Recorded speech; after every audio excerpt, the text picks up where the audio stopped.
अनशन पर बैठे हुए सोनम वांगचुक जी को मैं नमन करता हूं, उनकी बहादुरी को, उनकी तपस्या को। अभिजीत दीपके जी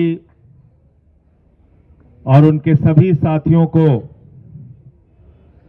जिन्होंने जंतर मंतर से नौजवानों को एक आवाज दी है, आवाज दी है पेपर लीक के खिलाफ, आवाज दी है सरकार की तानाशाही के खिलाफ।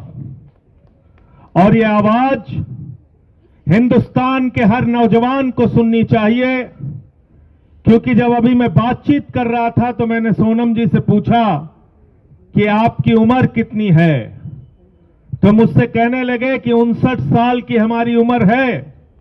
59 साल के सोनम वांगचुक अगर इस देश में पेपर लीक रोकने के लिए अनशन कर सकते हैं, तो हिंदुस्तान के हर नौजवान को इनके समर्थन में खड़ा होना चाहिए,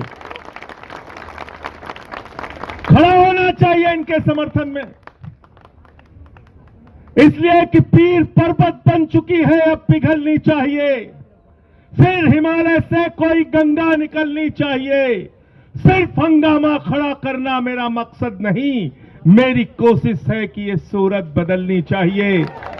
और मेरे सीने में नहीं, मेरे सीने में नहीं तो तेरे सीने में सही हो कहीं भी आग, लेकिन आग जलनी चाहिए।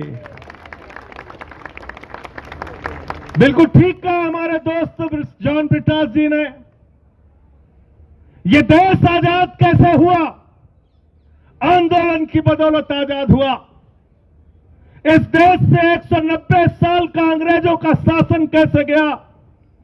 राष्ट्रपिता महात्मा गांधी के आंदोलन से गया, नेताजी सुभाष चंद्र बोस के आंदोलन से गया, शहीद आजम भगत सिंह की कुर्बानी से गया, शहीद सुखदेव, शहीद राजगुरु, शहीद अशफाकुल्ला, शहीद रोशन सिंह, शहीद राजेंद्र लोरी और 16 साल के खुदीराम बोस ने जब फांसी के फंदे को चूमा, तब मुल्क आजाद हुआ।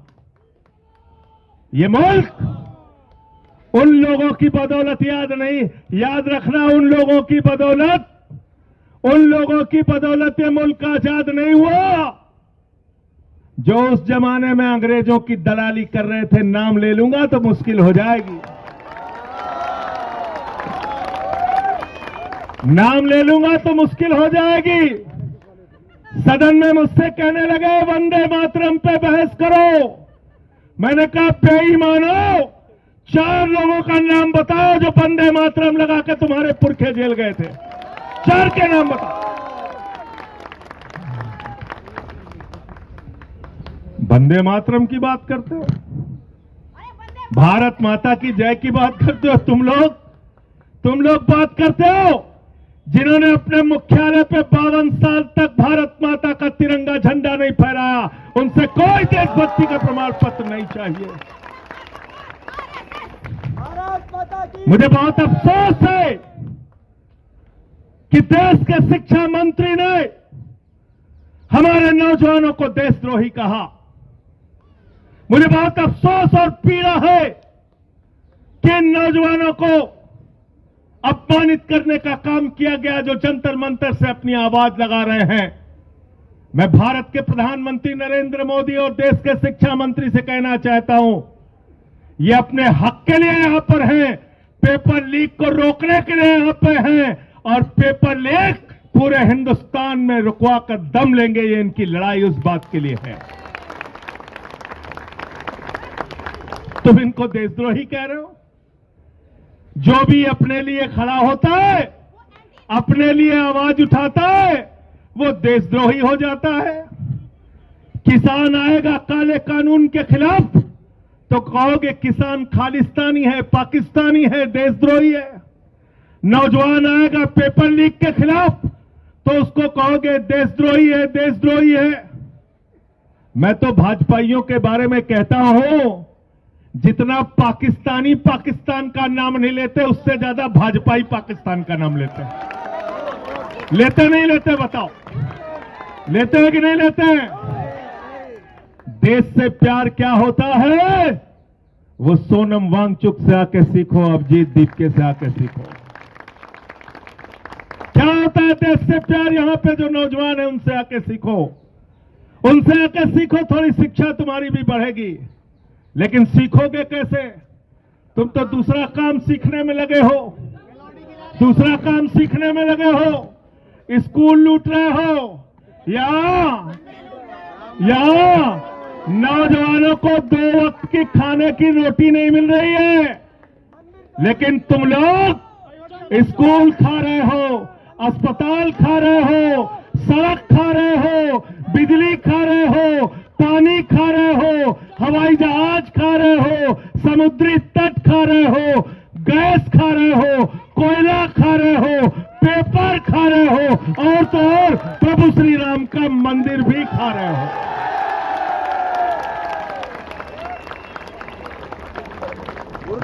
मैं बड़ा हैरान था कि सब कुछ तो खा गए, अब क्या खाएंगे? कोयला खा गए, गैस खा गए, बिजली खा गए, पानी खा गए, सड़क खा गए, पुल खा गए, जहाज खा गए, अब पेट्रोल खा रहे हैं, उसमें कह रहे हैं एथेनॉल मिला के गाड़ी खाएंगे। गाड़ी खा रहे हैं, स्कूटर खा रहे हैं, बस खा रहे हैं। मैं सोच रहा था सब खा गए, अब क्या खाएंगे? कहने लगे संजय सिंह जी गलत फहमी मत पालो, अब हम प्रभु श्री राम का मंदिर खाएंगे, वहां का चंदा खाएंगे। चंदा लूट रहे हैं, चंदा चोरी कर रहे हैं।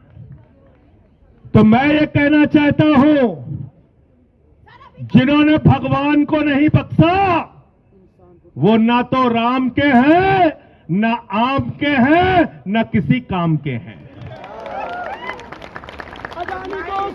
गलत तो नहीं कह रहा हूं? प्रधानमंत्री जी हर 15 दिन पे बात करने आ जाते हैं। क्या कहते हैं? मन की बात। परीक्षा ऐसे देना बच्चों, हाई स्कूल में ऐसे पढ़ना, इंटर में ऐसे पढ़ना, सुबह उठ के ऐसे जाना, रात में ऐसे याद करना। कई लोग रोने लगते हैं, कहते कितने बढ़िया प्रधानमंत्री, बताओ बच्चों को परीक्षा पे चर्चा कर रहे हैं, परीक्षा पे चर्चा कर रहे हैं। 93 पेपर लीक हो गए हिंदुस्तान में। मैं भारत के प्रधानमंत्री से कहना चाहता हूं, एक बार पेपर लीक पे चर्चा करके दिखाओ, पूरे हिंदुस्तान का नौजवान तुमसे जुड़ेगा। करो पेपर लीक पे चर्चा। मैं चला गया प्रयागराज, अभिजीत जी, मैं प्रयागराज चला गया पेपर लीक पे चर्चा करने। हमारे कमरे में पुलिस वाले आ गए, ये स्टार वो स्टार, बंदूक लेके सब पहुंच गए वहां पे। कहने लगे यहां पे आप क्या बात कर रहे हैं? हमने कहा तुमसे क्या मतलब? बंद कमरे में कहने लगे पेपर लीक पे चर्चा तो नहीं कर सकते आप। मैंने कहा तुम पेपर लीक कर सकते हो बेईमानो, हम चर्चा भी नहीं कर सकते, हम चर्चा भी नहीं कर सकते। तो मैंने पेपर लीक पे चर्चा किया वहां पे, और जो पेपर लीक पूरे हिंदुस्तान में हुआ है, तो हमसे कई बार लोग पूछते हैं कि आप लोग बीजेपी वालों को क्यों दोषी ठहराते हैं, मोदी जी को क्यों दोषी ठहराते हैं, शिक्षा मंत्री को क्यों दोषी ठहराते हैं? अरे इस सरकार का क्या लेना देना पेपर से?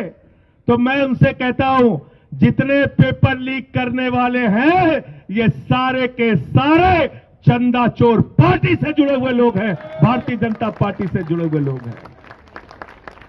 गलत तो नहीं कह रहा हूं, गलत तो नहीं कह रहा हूं। कहते कैसे पता किया? हमने कहा बेईमानों, नीट का पेपर लीक जब हुआ था पहली बार, तुमने जिन लोगों को गिरफ्तार किया था वो सब के सब बरी हो गए। कैसे बरी हो गए? पता चला सीबीआई ने समय पे चार्जशीट नहीं दाखिल की थी। गलत तो नहीं बोल रहा हूं, गलत तो नहीं बोल रहा हूं।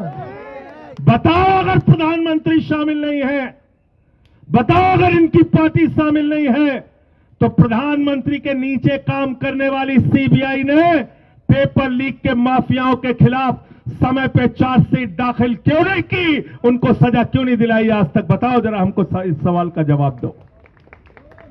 इसलिए इनसे जरा सावधान रहना, ये आपके आंदोलन को कमजोर करने की तरह तरह की कोशिश करेंगे। मैं देखता हूं यहां पे भी कुछ लोग आ जाते हैं अंधभक्त। आते नहीं आते हैं, बीच में उलझाने के लिए, हिंदू मुसलमान करने के लिए। कहते हैं कि नहीं कहते हैं? उनसे ये कहना, जितने स्कूल बंद हुए हिंदुस्तान में, 1 लाख सरकारी स्कूल बंद हुए, 1 लाख सरकारी स्कूल। कौन पढ़ता है उन सरकारी स्कूलों में? गरीब का बच्चा, पिछड़े का बच्चा, दलित का बच्चा। 1 लाख सरकारी स्कूल हिंदुस्तान में बंद हो गए। 1,20,000 सरकारी स्कूल हिंदुस्तान में है, जिसमें सिर्फ 1 टीचर काम करती है। 90,000 सरकारी स्कूल हिंदुस्तान में ऐसे हैं जिसमें बच्चियों के लिए टॉयलेट का इंतजाम नहीं है। इस देश में हजारों लाखों सरकारी स्कूल ऐसे हैं जहां पे मिड डे मील में बच्चों को नमक रोटी खाने के लिए दी जाती है, उनके चावल में कीड़े पड़ जाते हैं। मैं पूछना चाहता हूं, हिंदुस्तान के अंदर लोगों को बांटने वाले लोगों, बताओ, जो नारा लगाते हो जिस हिंदू का खून न खोला, इन बच्चों के स्कूल बंद होने पर तुम्हारा खून क्यों नहीं खोलता? क्यों नहीं तुम सड़कों पे आते हो पेपर लीक के सवाल पे? आओ, इस जंतर मंतर पे समर्थन करने के लिए आओ। आओ, इनका साथ दो नौजवानों का। और 20 तारीख से संसद शुरू होने जा रही है। मैं आज इस जंतर मंतर से देश के प्रधानमंत्री को कहना चाहता हूं, जो सोनम वांगचुक का मुद्दा है, अभिजीत दुबे का मुद्दा है, हिंदुस्तान के करोड़ों नौजवानों का मुद्दा है, उस मुद्दे का समाधान जल्दी से कर दो, वरना 20 के बाद देश की संसद को चलने नहीं देंगे। आपके खिलाफ लड़ाई लड़ने का काम करेंगे। और बिटास जानते हैं, हम तो ऐसे ही बदनाम है। ये लोग 3 काला कानून लेके आए थे, मैंने माइक तोड़ दिया।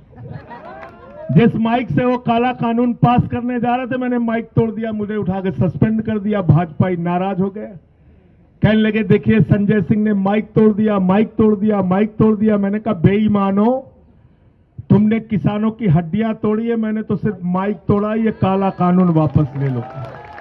नहीं माने हमारी बात। 1 साल तक आंदोलन चला और 1 साल के बाद भारत के प्रधानमंत्री सामने आए, कहने लगे हमारी तपस्या में कमी रह गई है। एक तो इतना रोंधा प्रधानमंत्री आज तक दुनिया के किसी देश में नहीं हो। हर बात पे बेचारा रोने लगता है। कोरोना में लोग मर जाएंगे, उसके बाद रोने लगेगा आके। हर बात पे रोने लगता है प्रधानमंत्री हमारा।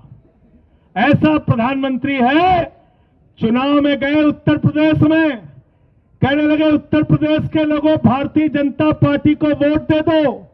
लोगों ने पूछा साहब क्यों वोट दे दें? बोले तुम्हें कोई चिंता करने की जरूरत नहीं। बोले साहब क्या क्या करोगे? तो देश का प्रधानमंत्री क्या कहता है, जरा ध्यान से सुनना।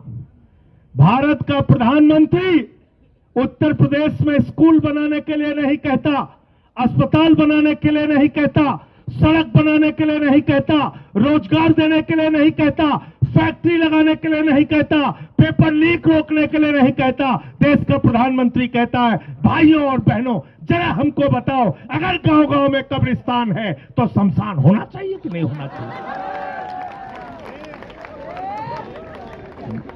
बोला था कि नहीं बोला था? बोला था कि नहीं बोला था? गलत तो नहीं कह रहा हूं। जिस देश का प्रधानमंत्री बच्चों के स्कूल की चिंता नहीं करता, अस्पताल की चिंता नहीं करता, रोजगार की चिंता नहीं करता, तुम्हारे भविष्य की चिंता नहीं करता, जिस देश के प्रधानमंत्री का मकसद गांव गांव में शमशान बनाने का है, वो तुम्हारा भला कभी नहीं कर सकता, याद रखना। अब उसके चेले हैं, कहते हैं विश्व गुरु है, 56 इंच का इनका सीना है। मैंने कहा भाई 56 इंच का इंसान का सीना नहीं होता, जानवरों का हो सकता है। ये पहले कहना बंद करो, ऐसे प्रधानमंत्री का अपमान मत करो, ये गलत बात है। अब हमें गधे घोड़े का नापना पड़ेगा कितने इंच का सीना होता है। कहने लगे 56 इंच का, 56 इंच का। अब रोज ट्रंप डांटता रहता है, रोज डांटता रहता है, कहता रूस से तेल मत खरीदना। बोले जी हुजूर। बोले हम देखेंगे तुम्हारे ऊपर। बोले जी हुजूर। बोले अगर पकड़े गए रूस से तेल खरीदते हुए तो टैरिफ बढ़ा देंगे। कहने लगे जी हुजूर हम नहीं खरीदेंगे, नहीं खरीदेंगे। आज देश में महंगाई किसकी वजह से? स्टेट ऑफ हॉर्मोज से जहां से 50% तुम्हारा कच्चा तेल और 60% गैस आती थी, वो स्टेट ऑफ हॉर्मोज क्यों बंद हुआ? देश के प्रधानमंत्री की गलत नीतियों के कारण। इनको कहीं भी मेडल के लिए बुला लो, चले जाएंगे। मैं तो कह रहा हूं अभिजीत दीपके को सीजेपी के तरफ से एक मेडल प्रधानमंत्री के लिए घोषित कर दो, देखो जंतर मंतर पे भी आ जाएगा।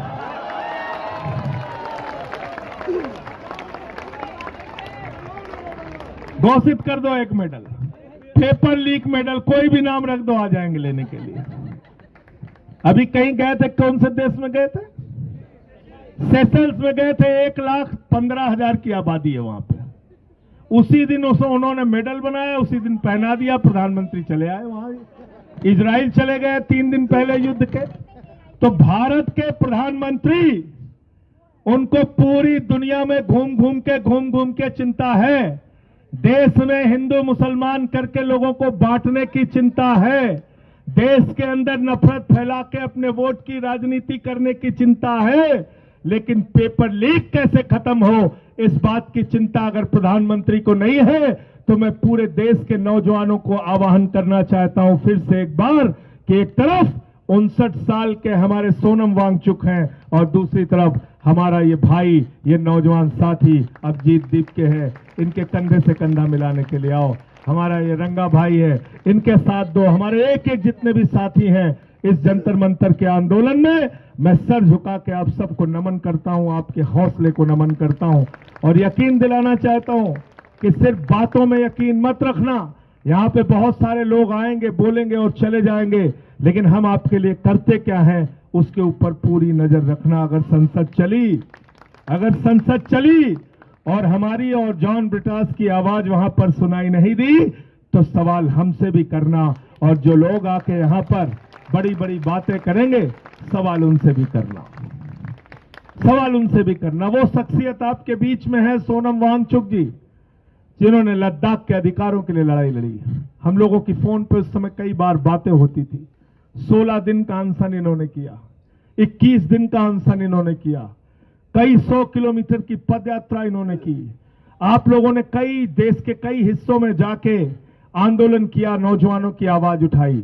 इस आवाज को कमजोर मत होने देना। आपके सिर्फ जंतर मंतर पर बैठने से पूरी सत्ता कहीं न कहीं हड़बड़ाई, बौखलाई और डरी हुई है। और डरपोक लोग ये सिर्फ पुलिस के भरोसे अपनी छाती चौड़ी करके घूमते हैं। मैं पुलिस के जवानों से भी कहना चाहता हूं, हमारे बीच में हरेंद्र यादव हैं, यहाँ पे हरेंद्र यादव जी हैं और हमारे साथी हैं। ये सेना में इन्होंने कई वर्षों तक भारत की सेवा की है। मैं आप लोगों से भी कहना चाहता हूं, पुलिस के जवानों से, मैं पुलिस के अधिकारियों से भी कहना चाहता हूं, तुम्हारे बच्चे भी पेपर लीक से परेशान हैं। तुम्हारे बच्चों का भी पेपर लीक होता है। अगर सरकार डंडा मारने को कहे तो डंडा सड़क पे चला के तोड़ देना, बच्चों के ऊपर मत चलाना। ऐसा किया था, एक जमाने में किया था, जब इस देश में आपातकाल लगा था, तो उसके खिलाफ जब नौजवानों ने आंदोलन किया था, तो पुलिस के लिए नारा लगता था, ये अंदर की बात है, पुलिस हमारे। तो इसलिए आप लोगों को फिर से एक बार आपके आंदोलन को हृदय की गहराइयों से बधाई देते हुए, आपके आंदोलन को नमन करते हुए, इस भरोसे के साथ कि इस सरकार को आपके आगे झुकना पड़ेगा, आपकी बात, आपकी मांगों को मानना पड़ेगा, मैं अपनी बात को यहीं पे समाप्त करता हूं और चंदा चोरों के लिए एक लाइन कह के अपनी बात को खत्म करूंगा कि ये अमन बिक रहा है, चमन बिक रहा है। अमन बिक रहा है, चमन बिक रहा है, गरीबों के तन का कफन बिक रहा है, बाजारों में राधा का तन बिक रहा है। यारो बुरा न मानो तो कह दो, इन बेईमानों के हाथों वतन बिक रहा है, इन बेईमानों के हाथों वतन बिक रहा है। इस वतन का सौदा करने वाले लोगों से आपको ये लड़ाई लड़नी है। और पीछे से कोई एक गीत के लिए बात कर रहे थे, एक गीत कह के अपनी बात खत्म करूंगा। आप भी साथ देंगे ना हमारा? रुके न जो, रुके न जो, झुके न जो, दबे न जो, मिटे न जो, हम वो इंकलाब है, जुल्म का जवाब है, हर शहीद का गरीब का हमें तो ख्वाब है। रुके न जो, रुके न जो, झुके न जो, दबे न जो, मिटे न जो, हम वो इंकलाब है, जुल्म का जवाब है, हर शहीद का गरीब का हमें तो ख्वाब है। रुके न जो, झुके न जो, जी रहे हैं इसलिए कि प्यार जग में जी सके, प्यार जग में जी सके, प्यार जग में जी सके। आदमी का खून कोई आदमी न पी सके, आदमी न पी सके, आदमी न पी सके। मालिको मालिको मजूर के, नौकरों हुजूर के, फर्क को मिटाएंगे, समानता को लाएंगे। रुके न जो, रुके न जो, झुके न जो, दबे न जो, मिटे न जो, हम वो इंकलाब हैं, जुल्म का जवाब है, हर शहीद का गरीब का हमें तो ख्वाब है। रुके न जो, झुके न जो, मानते नहीं है फर्क हिंदू मुसलमान का, हिंदू मुसलमान का, हिंदू मुसलमान का। जानते हैं रिश्ता इंसान से इंसान का, इंसान से इंसान, इंसान से इंसान का। जाति के धर्म के, भाषा और वेश के द्वंद को मिटाएंगे, समानता को लाएंगे। रुके न जो, हर हाथ ऊपर, रुके न जो, झुके न जो, दबे न जो, मिटे न जो, हम वो इंकलाब हैं, जुल्म का जवाब है, हर शहीद का गरीब का हमें तो ख्वाब है। रुके न जो, रुके न जो, झुके न जो, दबे न जो, मिटे न जो, हम वो इंकलाब हैं, जुल्म का जवाब है, हर शहीद का गरीब का हमें तो ख्वाब है। रुके न जो। भारत माता की इंकलाब, इंकलाब, इंकलाब।